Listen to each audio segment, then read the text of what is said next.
Antarupam Bhaktanukampad Vigraham Vai Ishavataram Parameshamidyam Tam Ramakrishnam Shirsha Namam. Namaste and welcome to our Sunday series of discourses. Over the last two discourses, we have been discussing two very important teachings of Sri Ramakrishna when devotees would approach him and ask him this one question, which is of interest to all of us. So, what is the way to realize the truth? And invariably, Sri Ramakrishna would mention three practices for all of us to follow, to do. The first one is satsang, importance of the company of like-minded seekers of truth. And he would emphasize that very much. So we're trying to understand why that is important. The second one, he would say, now and then you must go into solitude. Very important. So much so that he would say, if you can go out and live in solitude for a period of 1 month, that would be very, very spiritually good for you. If you can't do that, maybe 1 week, 3 days, even for 1 day. That we cannot say that we can't do that. For those who are very, very serious about this, it will show, test your commitment to a spiritual life. And the third one is repetition of the mantra or taking the name of the Lord. They all three are interconnected. And that's all he would tell. He didn't say, read the Upanishads, read the scriptures and all those type of things. Practice, sadhana is the more important part. And as the mind becomes purer, your own reading of the scriptures will bring out the meanings far much more naturally, spontaneously. The sadhana part. So we discussed in great depth about what do you do when you go out into solitude. And in the last talk, we discussed about the importance of satsang. I tried to use some of the knowledge or understanding of science, so to say, to make it easier for us to understand the importance of it. But since it is such an important discipline and topic, I decided that I will continue that in today's talk also. Just to recap about what we talked in the last, discussed in the last talk, we said that this human mind, the mental dimension of our being, is just one part of our total personality. The total personality is, at the grossest level that we experience ourselves, is the physical body. Behind means subtler than this, finer than this, interpenetrating through this, overlapping beyond this, is what is called the mind, the mental space. So if the physical body were like ice, then the mind is like water, finer than that. But beyond the water is the water vapor. So behind that mental body is the causal body, that which is made out of intelligence, where the I sense is located. And beyond that, nameless and formless, without any limitations, is the pure consciousness, which is called the Atman, Paramatman, Brahman. So there are multiple dimensions or levels of our personality. And mind is the intervening one between the body and the intelligence of Atman that we are. So we wanted to know in greater depth what this mind is all about. We said that the constituents or the contents of the mind are something called thoughts. The technical word in the Sanskrit language is chitta vrittis. Chitta is the mind stuff in which thoughts are waves. Like water is there, in the water there are waves. Because without the water you can't have the waves. So, but the word vritti in Sanskrit means something like a whirlpool. So the river is flowing, okay? But now and then it hits some disturbance and you'll find a little bit of circular movement of water. That's called a whirlpool. What is embedded in that? There is some energy that is flowing in that little whirlpool there. So our thoughts are little whirlpools in our mental space, so to say. Some are rotating in a clockwise direction, some are in anti-clockwise direction, let us say. Some are spiritually conducive, that they will lift the mind to a higher level. Some are in an anti-clockwise direction, so that it is more materially oriented, more to the gross body, more towards the senses, more towards enjoyment of the sense objects. So we can say they are in the anti-clockwise direction. These are all energies. These are called samskar. And so these are the vrittis. The vrittis that are created by when we are receiving some input from outside. So we see something, we hear something, we taste something, we smell something, we touch something. All those energy that is created at the conscious mind leaves an impression deep down in the subconscious mind also. These are called samskaras.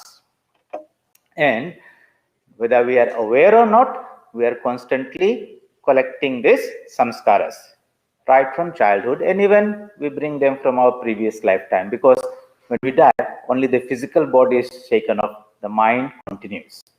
Okay, that's why sometimes and the prodigies are there, children are there, you can see the tremendous amount of knowledge, something that they experience from the previous life, they are able to bring out very early in the childhood. So these samskaras are there, lodged in the subconscious mind. And from the subconscious mind, these samskaras constantly rise to the surface. Okay, so imagine the mind is like a lake, and in that lake, of course, is full of water. You throw some pebbles in that, it creates some ripples on the surface. These are the vrittis that you can see, but the impact of that the sense experience is transmitted down to the bottom of the lake, and it leaves some impression. Long after the external object has gone away, you can recall that to the self. That's why it's called recollection, remembering. Okay, revision. You saw it first time, you stored it, now you bring it back to your mental mind's eye, and you have in your image, that's called revision, seeing it again. So you'll find that the samskaras are there, lodged in your mind. They're constantly coming up and down without much control. So thoughts are coming, and sometimes they're good thoughts, so you're happy, you remember some nice experience. Sometimes some very painful experiences come without any control, or it can get caught into a loop like a worry or anxiety, or sometimes many negative whirlpools sort of combine together and try to suck you down in there, and you said, I'm getting depressed and I'm getting in the dark space or something. All these type of things happen in the mind space, in that individual mind space. So the person that we see is not only the physical person there. More than that, there is that mind. And in that mind are the samskaras, impressions collected from many, many lifetimes. And these samskaras and impressions, which is a result of our previous karmas, prarabdha and all those things are there. Prarabdha is those karmas that are begun to take, fructify or express themselves in this lifetime. They're called prarabdha, because the environment is suitable. In that suitable environment, those seeds that are in the garden of the mind will grow. Those which are relevant to the suitable for winter, the winter flowers will come, and some of the summer flowers will come. So when the environment is around right, those samskaras will begin to come up there. And there are some that you'll probably find they'll not come out in this lifetime. They're called the sanchita karma. That means it is like the example that is given is somebody has got an arrow. So he mounts some a bow and an arrow and a quiver on the back with some more arrows there. So he mounts some an arrow and releases it. The arrow that has left the bow and is in the flight, that is your prarabdha. You can't do very much about it. Where it will go, how far it will go, when it will fall, that is already worked out. But there are some arrows in the back of the quiver which you have not mounted. They are not going to manifest in this lifetime. Okay. So these are the classifications of the karma. But all these things are stored in the mind. So the mind is very, very important. And most of the work that we do in our spiritual sadhana is purifying this mind, chitta shuddhi. Because if the mind is pure, then the inner light of consciousness or the Atman or Brahman or God, whatever you want to call, who is already inside us, we are He actually. But the mirror of the mind is covered with a lot of dust. And when we see ourselves in that mirror, we don't have a very nice, beautiful image of ourselves. In that dusty mirror, we see some ghostly shape, so to say. We see ourselves as a physical being, as a mental being, as an intellectual being, as an ego. But really, that is only an image of ourselves in this mirror of our mind. If we cleanse this mind, then you'll get a clearer and clearer image of yourself, and eventually you'll also understand that you are not that image. You are somebody separate from the image, ever free. Whatever changes were happening to the image had nothing to do with the real you. That is the Atma, unaffected, unborn, is the very essence of our being, existence. So, but this mind is very, very important, because our experience of the world happens through this instrument of this particular mind. So it's good to understand what this mind is, how it functions, how it changes. Knowledge is power, and we can then empower ourselves to bring about the right changes so that it leads towards purification of the mind, not making it more and more impure, so to say. So you'll find that in spiritual teachings, there are a set of disciplines are taught, do's. These are the things you should do, because they're called dharma, morally and ethically right actions and thoughts and deeds. They will purify the mind. Others are there that will pollute the mind, make it more engrossed with this body, with this identification of yourself as a body-mind complex, and infatuated with the experience of the outside world. That would be adharma. You shy away or restrain yourself from the negative activities and take up the positive activities. That's the essence of most of the do's and don'ts that are taught in the early stages of spirituality. So this mind is there.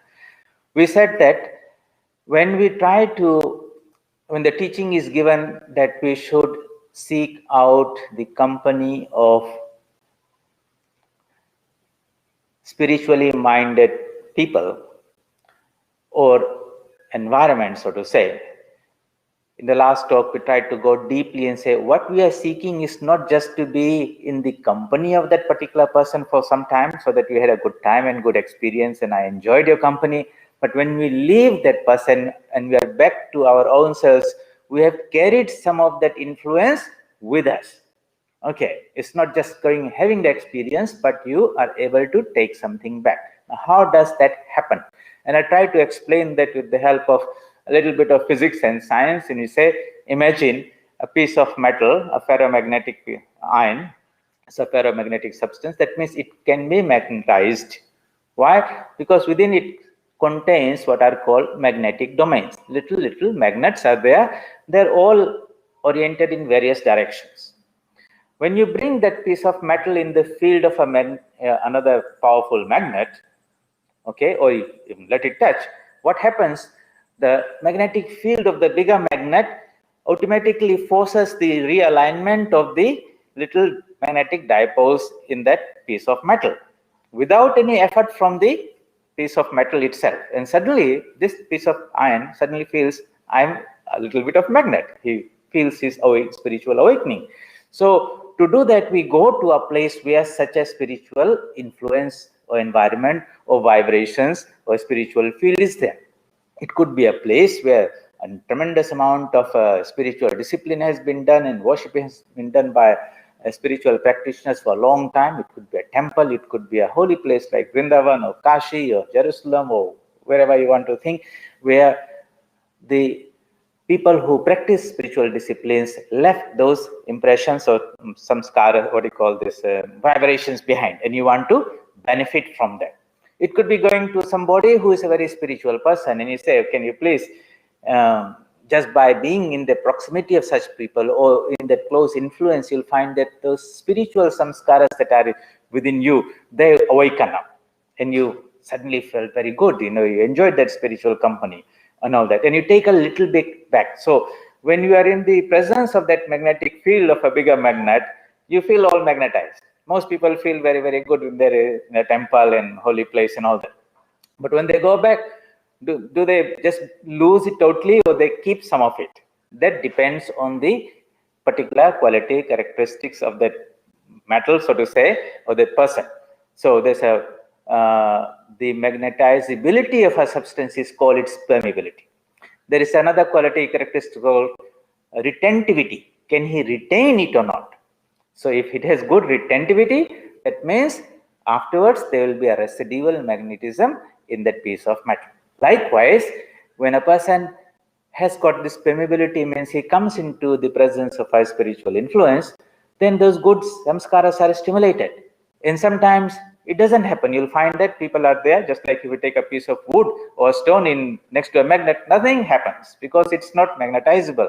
The people on whom spiritual teachings will not leave any impression or any change. They don't even feel it.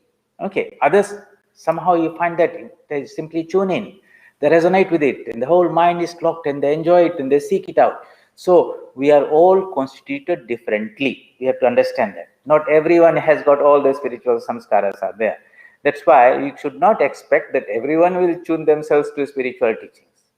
Because if you see superficially, we are only physical beings. But deep inside, if you need the mental constitution of a person, then we understand how the changes are effected in that. And we are always trying to bring about these changes in ourselves to make ourselves better. Depending on what we want to be, we'll seek out that type of company.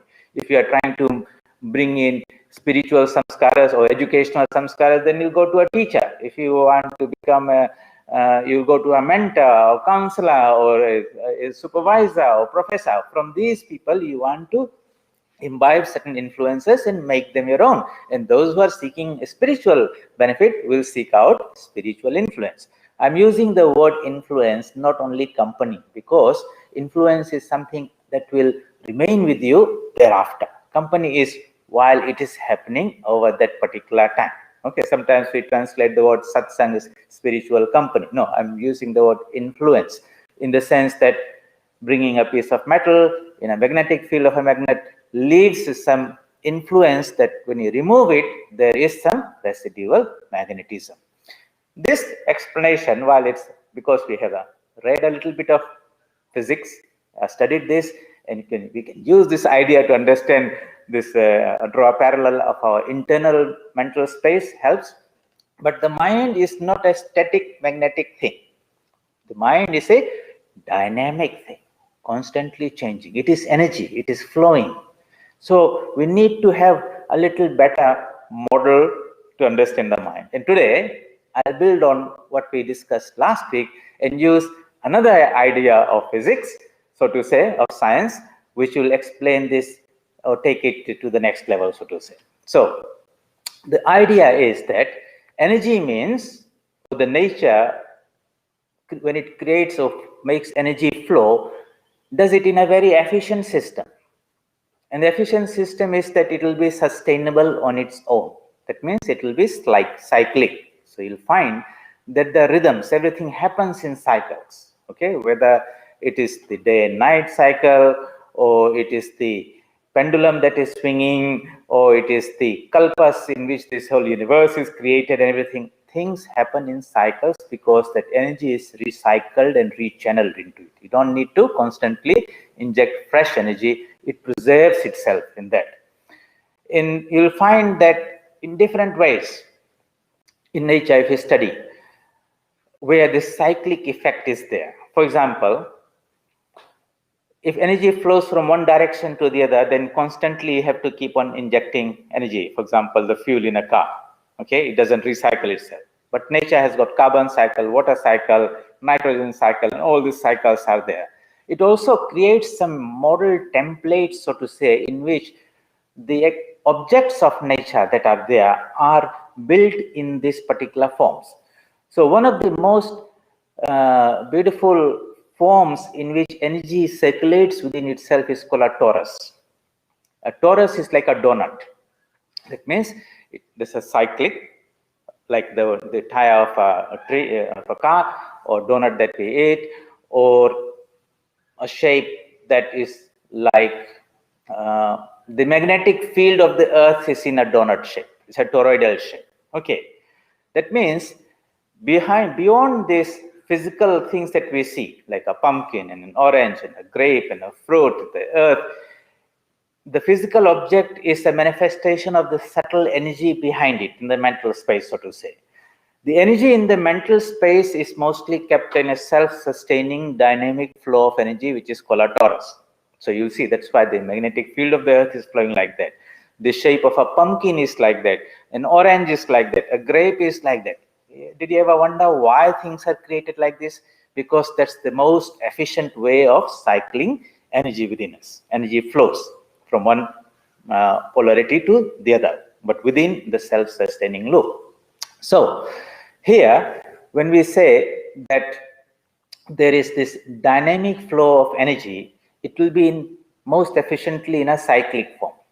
The most common cyclic movement is called the periodic movement, the flow, the swinging of the pendulum, so to say. Just keeps on going out there. And when the pendulum is swinging, you just need to put a little bit of energy every time, and it will keep on swinging without much effort. It is so efficient because it has got a rhythm in it. And in that rhythm, you inject a little bit of energy, it maintains its state.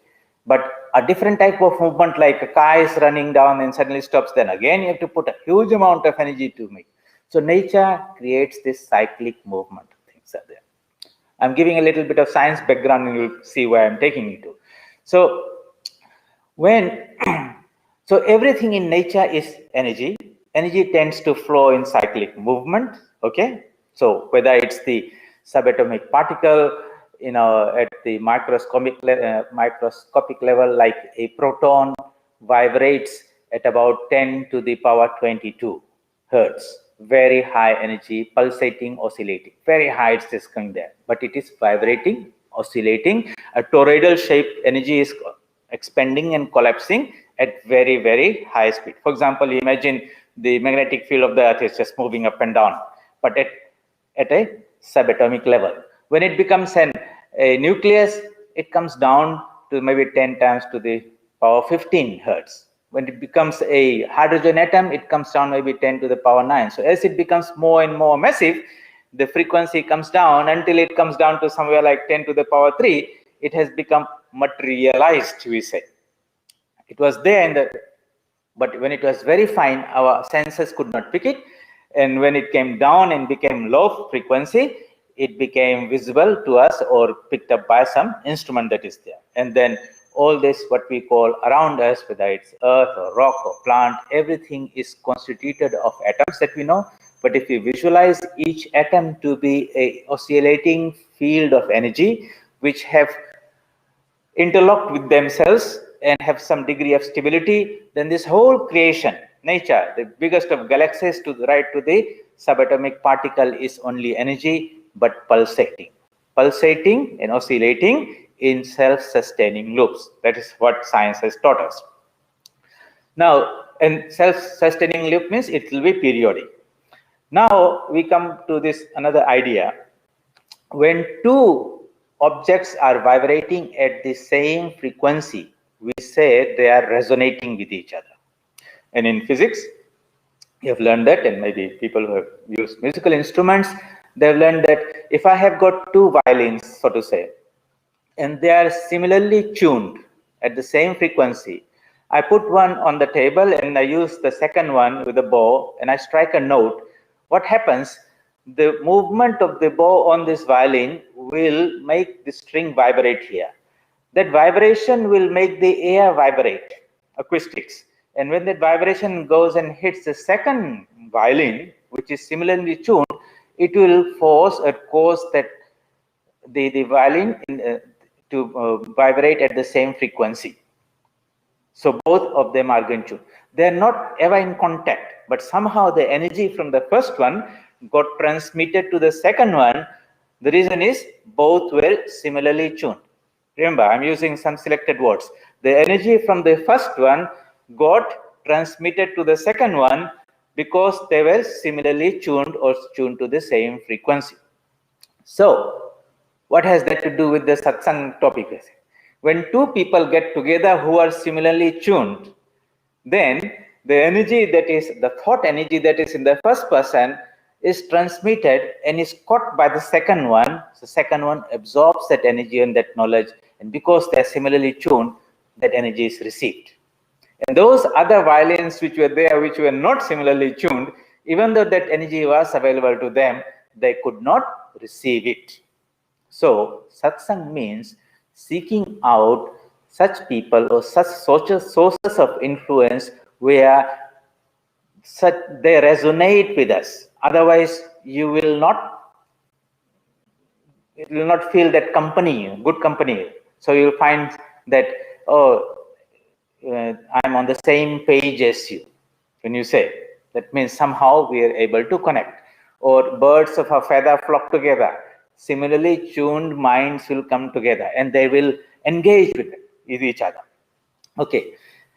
So that in the society, if we imagine that every individual is a mind, and that mind is a vibrating, pulsating source of energy, a transmitter of energy, and a receiver of energy. And the thoughts that we think deeply and focus, put our whole passion and idea behind it, are injected with that energy. And that is now transmitting out. Now I'm talking to you. I'm injecting some energy into those thoughts, and they're going out. And those who are listening to it with attention and interest, those ideas might resonate with them. And when it resonates with them, you say, I've got it, or the penny has dropped, or I've understood it, or I've received it, type of thing. Okay. What we are transmitting is that idea through the vehicle of this energy, which is speech in this particular case. So that idea of resonance when two similarly tuned entities, either it is some instrument like that or two minds are there. And when you are similarly tuned, then you are happy in each other's company. Then you are, but sometimes you are not similarly tuned, like you might meet somebody and have a little bit of discussion. It could be any topic. And if your ideas are too diverse, maybe people from two different political parties or two different ideologies or belonging to sects or faiths or whatever is there, you'll find that when the two ideas are not resonating, then you feel very, very uncomfortable and you want to leave that person and go away, type of thing. And you find some place where a lot of people are thinking the same thing, and you just go and just slip and you feel at home with those people there. Think it from the mental point of view. It's not just simply liking and disliking, the whole psychology of it. It's very, very interesting. So then let me introduce to you another idea. Okay. So this is all about satsang. There is an idea about, in science, it's called rhythmic entrainment. So if I have this, you have seen this grandfather clocks, the old swinging pendulum clocks are there, and suppose you have 5 of them or 6 of them. You take 5 of them and you make them swing, not in harmony. Okay, just randomly, they're all going in the all directions. You see them, no order, no pattern. You go away and you come back after a day, what do you find? They're all moving together. Why? How did it happen? They're totally different. They're not talking, now communicating, and no one is tuning them, trying to do that. How did they manage to sync themselves together without any individual? It's very interesting, isn't it? So what is happening is when the pendulum is swinging, it's disturbing the air around it, okay, in a particular way, and that vibration is being transmitted to the next fellow. Somehow they begin to talk among themselves and decide that rather than being chaotic, where we are wasting our energy, it will be much better if all of us swing together. This is called rhythmic entrainment. That means they all will entrain themselves to be together, like a train. All the bogies are moving together. No. Okay. So in nature, you'll find this is there. If in a dark night you go to a place where these fireflies are there, fireflies, jugunu, okay, they blink on and off. So if you take a bunch of fireflies and live in a room, okay, they're all blinking on and off in a random direction. But you leave them for some time and you come back and see all of them are blinking together, on and off, on and off. Another example in nature where these little fireflies have decided that since we are transmitting light in each other, all those things, it makes good sense to be very efficient if we are entrained in a rhythmic way. So you'll find that these 5 pendulums are swinging. And maybe it took, say, 12 hours for them to get into the rhythm.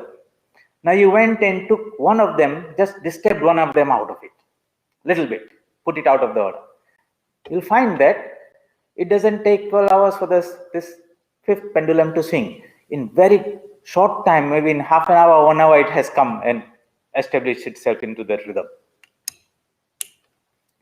So, understand, if we are minds and we have this particular type of vibration, so to say, particular interest, we might say. So, you might say, I belong to a particular group, political party or ideology or religious group or something. What we have are people where these minds are similarly entrained, so to say. And because they are entrained, they are all feeling very happy with each other, and they feed on from the energy from each other. So you go there and you feel at home, they're more closer to you than your own family members, and the ideas that are tossed out there help and support each other. Now you understand what it means to be the importance of satsang, spiritual company. You seek a place where there's a very powerful spiritual energy resonating in a very tangible way. It could be because of many people are thinking likewise at the same way, or it could be that somebody or many people have been coming, devotees have been coming for hundreds of years, and that whole atmosphere is saturated and permeated with that spiritual energy. And this is the beauty of these places called tirthas. We go to this Varanasi and Kashi and Jerusalem and all those things because so many people have gone, and what have they thought about? Thought about spiritual things. And that whole atmosphere is saturated there. And when you enter there, you suddenly feel that peace and that upliftment, and you forget about the world. Mind is at another zone, so to say. But when you leave that particular place, the whole world sort of tries to jump back on your shoulders. But if you carry something with you. So when we go to such places, or when we see company of such people, it should not be just for that company that I'll enjoy that experience while I'm there. Of course, you will have that without much effort, so to say, because it's the very presence or the nature of that place is helping you. But when one is there, one should make a little conscious effort to do some more spiritual practice so that you benefit from that atmosphere, but you generate and constantly make an effort to align your samskaras and all those things and create new impressions which are now tuned to that spiritual ideal. So in ideal way, if you go to a temple place, you should not just go around seeing all these things, having darshan and all that. Is fine, you do that for a while. Then you should seek out a quiet corner, and in there, try to feel the spiritual energy of that place and take that advantage of that, calm yourself down and do your japa and meditation there.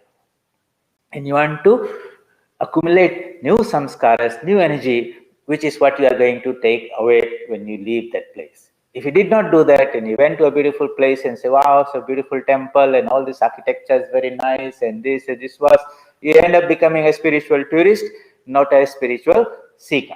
And some people, you'll find that they just do that. Okay. Afterwards, they come back without any new influence, with any benefit out of it. This entrainment is not only we're talking here about the spiritual seekers, it happens in all spheres of life, you'll see. And you sometimes wonder why people are like that, they think in that particular way. And you think about it, now with all this politics and all those going around the world, how come half a country of people think and they're totally tuned to one type of thought without any logic? Or even if you try to explain to them, but again they will swing back to that old thing because they are totally entrained and in rhythm with that very powerful energy which is generated by that ideology or whatever it is there, and they are caught in it, helplessly, so to say. You talk to them, you're a reasonable, intelligent, educated person, I can see, he says yes. But then next moment, the mind, like the pendulum, you disturb one clock, before you know, the others suck it in. So, very important to have satsang. We talked about influence, now we're talking about good influence, positive influence, because negative influences can be also there. And if you get caught or in that influence of negative minded people, so to say, then that negative energy will also work on you, and it can drag you down also. So in a spiritual life, one has to be very, very careful about what type of influence we expose ourselves to, whether it's ideology or political or educational or social and all that. You'll find that in this day age of social media, with this Facebook and YouTube and all those things, we are part of these big groups where ideas are floating without any validation, without any control, without any verification or authenticity, and we don't have those filters and firewalls, so to say. Anything and everything comes in, and you might not know, you might think these are just information, innocent, harmless pieces of information I'm gathering, but you'll find that over time they will all keep on adding and adding and adding together, and suddenly your thought, behavior and everything is beginning to get influenced, and you have become part of a group of people who are thinking like that, whether it is about some conspiracy theories or this and that, and you are a victim of that. If you want to know more about it, how it's not a how it is being deliberately and consciously being done to manipulate human behavior, to manipulate you, there's a new beautiful documentary that has come, and I would like all of you to watch it. It's called The Social Dilemma. It's on the Netflix. Somebody sent it. These are feedbacks or documentary produced by the people who were part of these big organizations like the social media organizations, where the algorithms that run behind this social media network is designed to influence you, to make a model of you and then influence you without you knowing it. And you might think, no, I'm perfectly all right, but if you see how they're working, you suddenly discover what you're receiving on your Facebook and this and that are things that you have been looking for. Somebody beyond that knows. Again, that is what they're doing. They're trying to understand who is vibrating, so to say, what your likes and dislikes and all those things are there, and they'll group you together with others and give that in power to somebody who will manipulate your behavior in a way they want to do. So again, the science is there. We are minds with our likes and dislikes and views and opinions and all that. And if we are not very careful and we expose ourselves to this vast mass of information and influence that is available nowadays through this internet and social media, we can collect a lot of harmful things that can contaminate our mind and do us a lot of damage. So we have to be very, very careful about that. Coming back to this spiritual idea. So when Sri Ramakrishna says, seek satsang, okay, seek the company of people who are spiritually oriented, the science of it is that we all are minds. These minds are energies. Energies are living, pulsating thoughts and ideas. We are constantly sending out energy, we are constantly receiving. Everything in this world is connected and interconnected. Okay, we might think you have a mind and I have a mind, but we are parts, our minds are part of something called the universal mind. In the river of the cosmic mind, which is called the Mahat, okay, your mind is a little whirlpool and my mind is a whirlpool. But we are parts of the same river, and because of that continuity of the water, I can influence you, you can influence me. Normally, we don't have much control of that level. So when I'm trying to communicate to you, I can, of course, communicate that idea to you telepathically. If we both of us have the same power, then I will not need to speak and you don't need to hear. The idea will be transmitted at the mental level.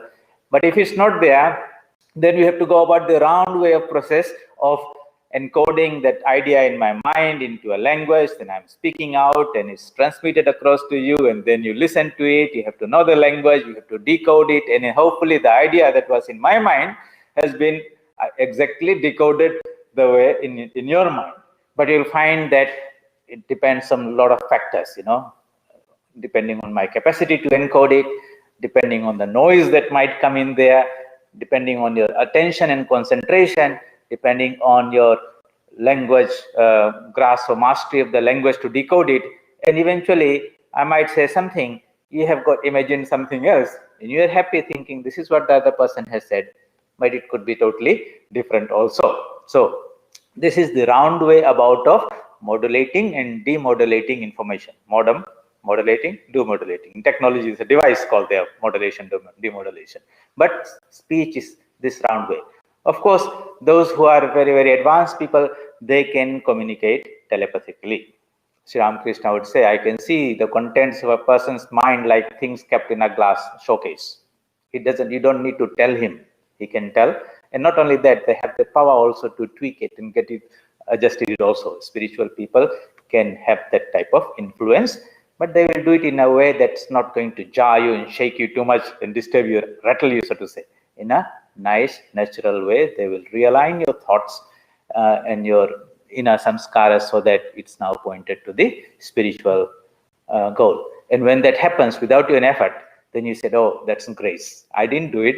Somebody did it for me. And sometimes we actively seek that grace. So that means that influence. So you go to a temple and you make the sastang pranama, all 8 parts of the body is touching the ground. You want to soak in that vibration that is in that particular place into your own being. You see, offer the light to the deity, and you take what is called the sarati into you. You are taking that energy in the light form into you. You offer some food or charanamrita to the deity, and then you take it, drink it. You are trying to take in those vibrations. You might want to ask the Pandit or Pujari or the Swami to bless you by touching your head.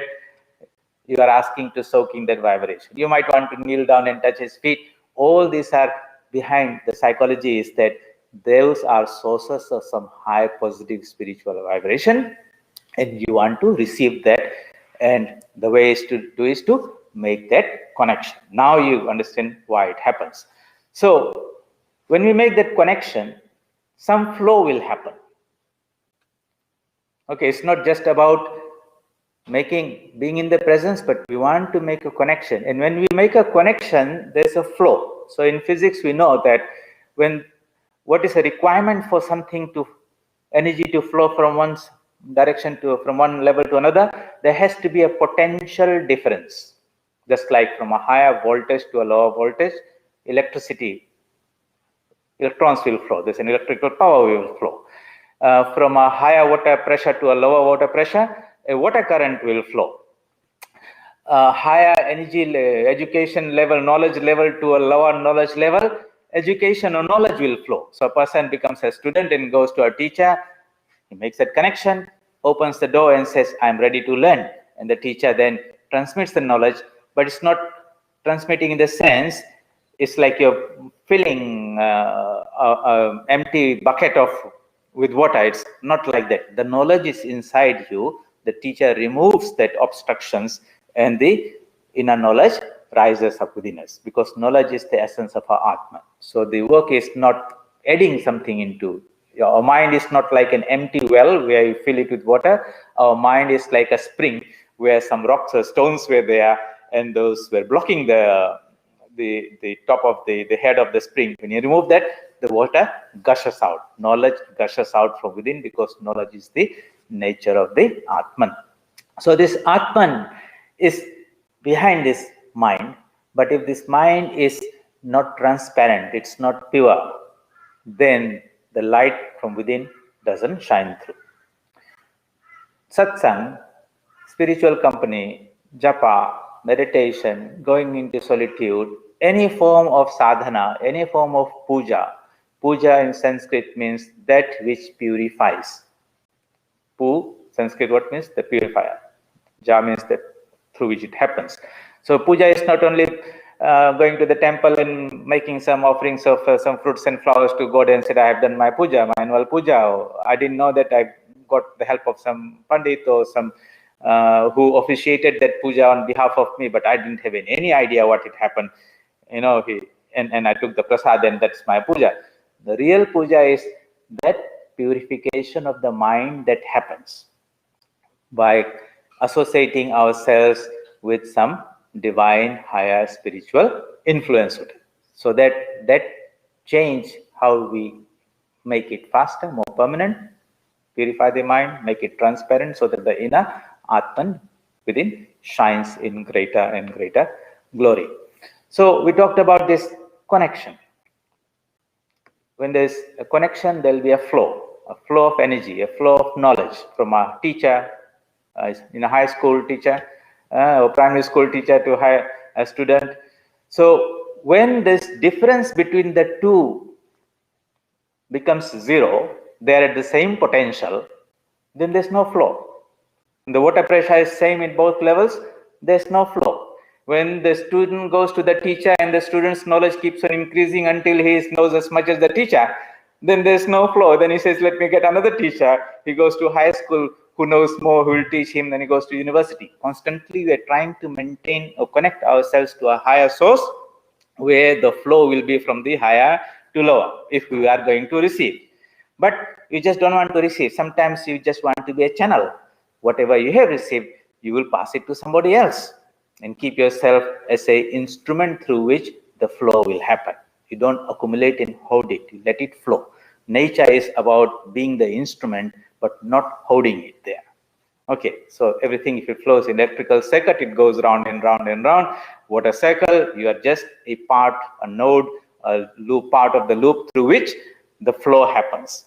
The higher source, it could be something like even money. A rich man gives money to a poor man for the service he gives, so long there's a difference between the wealth of the two, the employee remains an employee of the company. But when they have the same amount of money, there's no flow, and he goes and gets himself employed somewhere else or something, or he begins to transmit to somebody else like that. So you'll see this whole world is a network, and we are connected and interconnected. Then all of us are not at the same level, and there is a flow, and the flow is always from the higher to lower. This is how the external world is constituted, we can understand. But we said that we as human beings are more than the physical body, more than the mental body, more than the intelligence body, but ultimately a spiritual being. That spiritual being level, the Atman of Brahman, is the powerhouse, so to say, of infinite knowledge, joy, happiness, and all those things that we. And the greatest science is to be able to connect ourselves to that powerhouse, so to say, where we can draw as much as energy and knowledge and happiness that we want. Okay, so mostly our education teaches us how to connect at this physical world level. That doesn't teach us how to connect ourselves to that spiritual source that we are. Spiritual science or inner science or the path of yoga and meditation is about developing those techniques and tools by which we connect ourselves to the deeper dimensions of our being, what we really are. And you'll find that we don't need anything from outside. Whatever we need is within us. That is what is called seeking God, trying to realize our own self and all that. So this flow of energy, if we understand the science, then we consciously seek out the right sources of influence. We open ourselves to that knowledge. We not only want to get a little bit of enjoyment while in the company, we want to imbibe some of that influences into our being and make them our own, because that person, that deep level or samskaras or the impressions or energy that we resonate in, that is what is our personality is. Because then we ourselves become magnetized. And when you become magnetized, you can magnetize somebody else. And that's why people call somebody has got charisma. Somebody has got a magnetic personality. We ever try to understand what does that mean? When you go to that person, you get charged by the ideas of that person. You get inspired by that person. You didn't try to think about it. You just got so lifted and you want to be like that. And so when such people really become the great leaders in whatever sphere of life, they can cast an influence on others.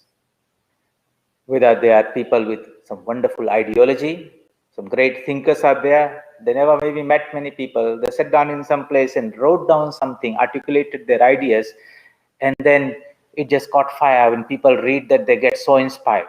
It could be in such presence, those people have such tremendous amount of spiritual magnetism, so to say, that thousands will respond to them.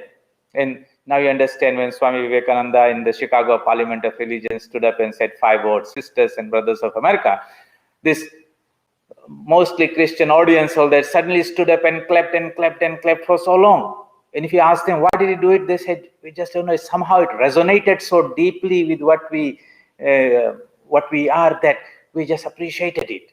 But now we understand that the magnetic personality, the spiritual personality of the Swami was so strong that other people just got entrained into that, so to say, and really synced in with them. And they saw that. They kept on coming to his talks every time Swami was going to speak like that. So how do we develop this type of personality where we can be a good influence in the society? And our magnetic power should be so strong that the negative influences cannot come and overpower us. You have to have your own little armor, your firewall, so to say, in the Sanskrit, in the religious terms, your kavacham, the armor that you wear. People, when you go to the war in the olden days, they will put a metal plate or something on their body.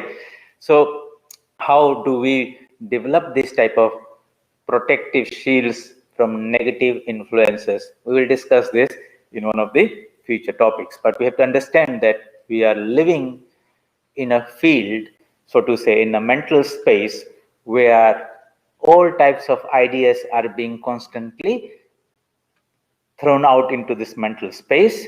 And whether we know or not, we are all in very gross ways or subtle ways, knowingly or unknowingly, being influenced by that.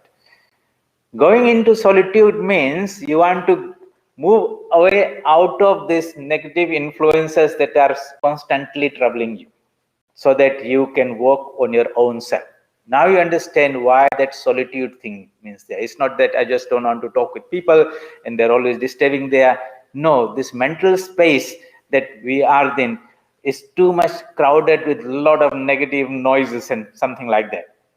You want to move into an area where, and then where these influences are not that strong or not available, far away, and be in a company maybe where such nice positive ideas and influences are available. And for a spiritual seeker who wants to do this in a very serious way, then where does he go? He goes to an ashrama and lives in the company of swamis of spiritual seekers who have committed and dedicated their life to that, and he has got that access to that wonderful influence around there. That's why sometimes you go to the ashramas where constantly puja, worship, devotion, and all those things are happening, and you suddenly immediately feel a sense of peace and calmness and the pacifying, calming effect there. The vibrations of that place entrain you, rhythmic entrainment, and your mental pendulum, so to say, begins to swing along with there, and suddenly you feel very good there. But when you come out of that, then the outside world entrains you to the worldly life with all your job and duties and responsibilities, and suddenly you are dancing to their music, so to say. And sometimes it is not very, very pleasant, because your own natural frequency, this is the thing, swabhava, how we are constituted. If one is a very spiritual minded person and he's got the natural frequency of a spiritual person, he will simply enjoy the company of that area. You take him out of that and put in the midst of the people who have or environment where the frequency is different, he is not able to entrain himself there, and he'll feel fish out of the water, as they say. I'm just feeling I don't fit in there. This is not my group, and he wants to get out of there. So you see, if we understand what this mind is, that it's a pulsating, I'm using this word, pulsating energy. We are all like this transmitters at a particular frequency. Energy is living energy, is dynamic, it has got a particular frequency, and it's always tries to seek the right type of frequency where it can be in tune with. So we have to be very careful that we don't sink down in the wrong lower frequencies and get entrained with that. And if it happens when you fall in the wrong company and you stay with them a couple of time, a long time, you become like one of them. You fall in the company of thieves and corrupt people and all those type of things who constantly tell lies and this and that. After sometimes you find that you are doing the same thing because you have become tuned to that. If you can resist that temptation and good samskaras, you try to seek the company of uh, something that is spiritually conducive, then you find a place where such type of influence is available and you are at home there. But ultimately, we have to understand this whole world in this mental space entrains us, resonates us at some level where it is holding us down there. And this holding us at that mental level is a problem because it is preventing you from rising to that higher plane.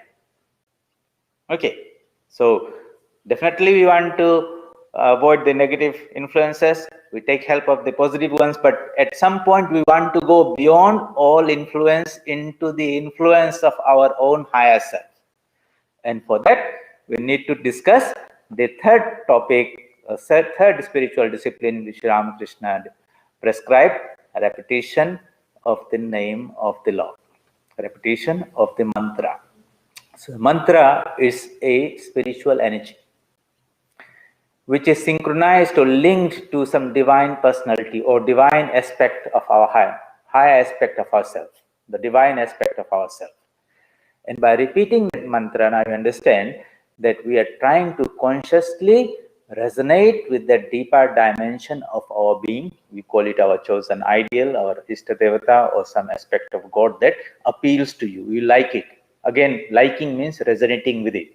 Okay, so it's somehow it is tuned to your mental constitution, and you feel very comfortable and you are attracted by it and you like to contemplate about it and pray to it and meditate on it. That is your own higher self.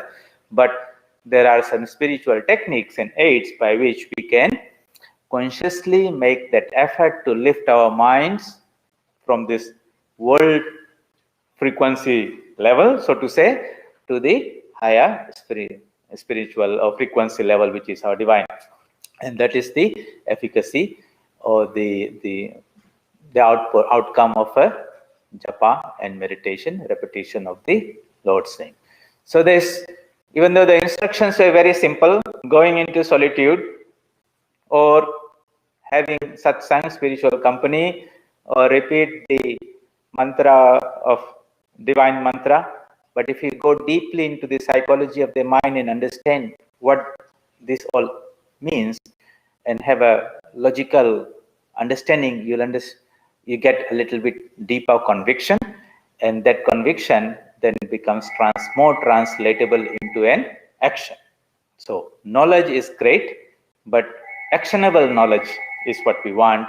So we read these things, we process it, we discuss it, we try to interiorize it and see how our own minds respond to the positive energy that is there. So this world is a whole mixture of everything.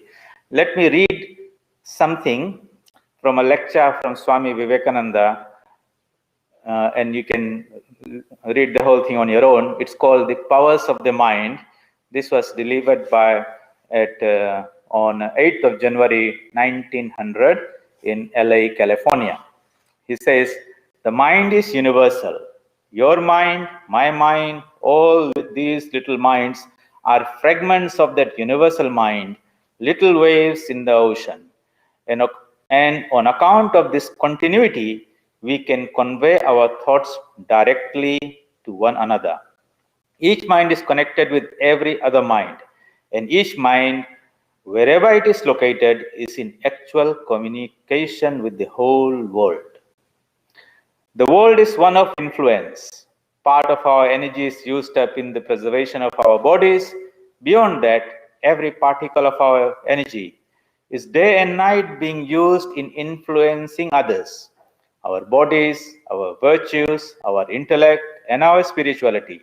All these are continuously influencing others, and so conversely, we are being influenced by them. This is going on all around us.